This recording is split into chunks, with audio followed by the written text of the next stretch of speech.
Assalamualaikum warahmatullahi wabarakatuh. Salam literasi, saya Hilma Mardia. Saya pembimbing dari SDN Cicalengka 03, Kecamatan Cicalengka, akan mereview buku yang telah saya baca dengan judul Medan Harapan, penulis Aswaki, penerbit Tiga Serangkai. Ini bukunya. Saya memakai teknik AIH. Alasan saya memilih buku tersebut karena itu merupakan suatu buku yang ada di kelas yang belum terbaca. Lalu ada kata harapan. Saya penasaran dengan harapan pada buku tersebut.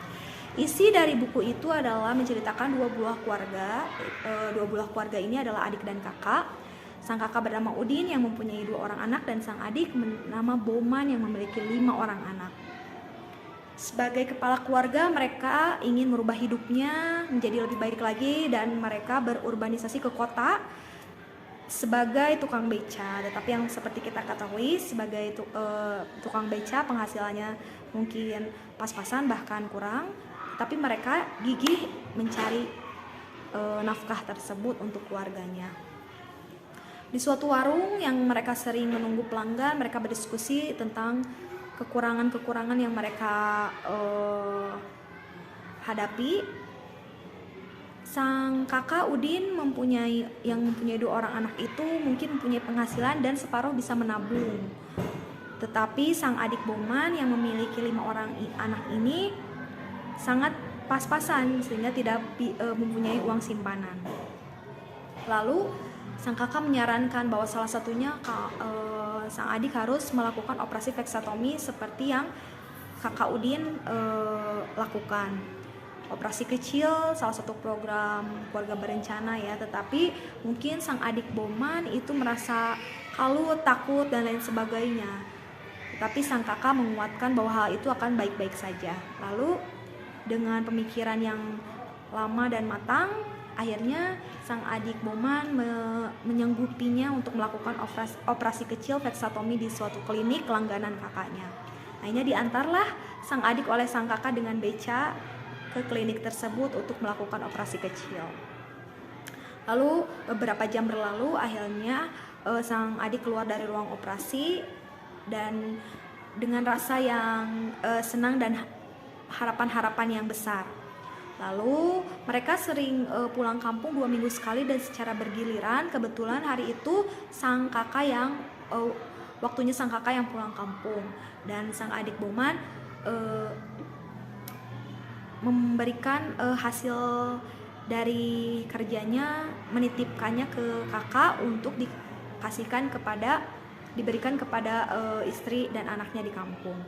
Akhirnya sang kakak pulang kampung untuk bertemu istri dan anaknya, lalu memberikan hasil dari adik Boman kepada istrinya, kepada adik iparnya mungkin ya, dan ke anak-anaknya di kampung. Dan sang adik ipar mengeluh karena penghasilannya hanya seperti segitu-segitu saja, tidak bertambah, tetapi pengeluaran itu sangat besar ya, jadi besar pasak daripada tiang. Tetapi sang kakak menguatkan hal tersebut bahwa tidak apa-apa, disyukuri dan lain sebagainya. Tetapi sang adik Boman mungkin di kota galau ya, kalut, ingin berdiskusi dengan istrinya, ingin merubah hidup keluarganya, tidak ingin mencetak anak yang kekurangan gizi, busung lapar, pendidikan yang tidak layak. Akhirnya sang adik Boman menyusul sang kakak untuk pulang kampung. Akhirnya bertemulah sang adik dengan istri, lalu semalaman itu bertemu dengan anak-anaknya, melepas rindu dengan kelima anaknya, dan malam tiba berdiskusilah dengan sang istri bahwa kita ingin merubah hidup nasib keluarga kita. Tidak ingin mempunyai anak yang busung lapar, kelaparan, pendidikan yang kurang, tetapi ingin merubah hidup jadi lebih baik lagi. Akhirnya ada program pemerintah, berdiskusilah suami istri ini untuk mengikuti program transmigrasi ke daerah Sulawesi Selatan dengan harapan ingin menjadi lebih baik lagi di sana, karena mungkin di kampung mereka tidak mempunyai tanah, tidak mempunyai sawah untuk mereka garap, dan di kota lain, di pulau lain masih luas tanah yang mereka bisa garap dengan dibantu oleh pemerintah. Ya, mereka mendaftarkan diri, mengumpulkan syarat-syarat seperti KTP dan kartu keluarga, kartu nikah dan lain sebagainya, di ACC lah oleh pemerintah, dan akhirnya mereka sepakat pergi ke Sulawesi Selatan dengan harapan mereka ingin mengubah hidup keluarga mereka menjadi lebih baik lagi. Hikmah dari sini mungkin penting sekali ya, kita merencanakan suatu keluarga, mempunyai anak, terus mempunyai pekerjaan yang lebih baik lagi, bisa menyimpan sebagian uang untuk ditabung, untuk masa depan dan sebagainya. Itu hikmah dari buku tersebut. Seperti itu. Wassalamualaikum warahmatullahi wabarakatuh.